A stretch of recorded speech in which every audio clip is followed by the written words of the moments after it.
faahfaahinno kala duwan ayaa ka soo baxaya dagaal xooggan ciidanka xoogga dalka Soomaaliyeed oo kaashanaya kuwa Koonfur Galbeed iyo maleeshiyada kooxda Al-Shabaab ku dhexmaray magaalada Qoryoole ee gobolka Shabeellaha Hoose. Dagaalkan ayaa yimid kadib markii weerar qorshaysan oo kadisa ay maleeshiyada kooxda Al-Shabaab ay ku soo qaadeen fariisimo ciidanka xoogga dalka Soomaaliyeed ay ku lahaayeen banaanka degmada Qoryoole ee gobolka Shabeellaha Hoose.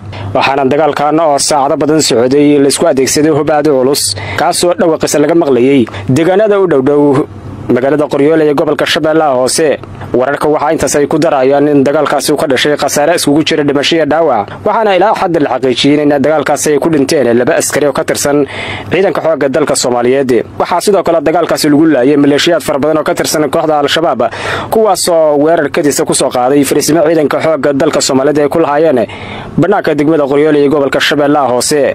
saraakiisha hogaaminaysa ciidanka xoogga dalka Soomaaliyeed ee saaka weerarka kadiska lagu soo qaaday ayaa sheegay in ay ka hortageen isla markaana ay si weyn iskaga caabiyeen weerarka ay maleeshiyada ururka Al-Shabaab ay ku soo qaadeen.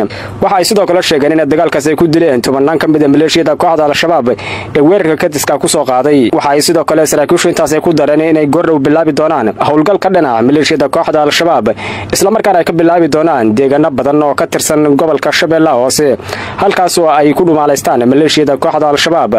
ma ahan markii ugu horeysay ee dagaal noocan oo kale ah ay deegaankaasi ku dhexmaraan ciidanka xoogga dalka Soomaaliyeed oo kaashanaya kuwa Koonfur Galbeed iyo maleeshiyada kooxda Al-Shabaab ku dhexmaro. maleeshiyada kooxda Al-Shabaab ayaa ayagu had iyo jeer waxa ay weerar kadiisa ku soo qaadaan fariisimaha ciidanka xoogga dalka Soomaaliyeed ay ku leeyihiin deegaanadaasi.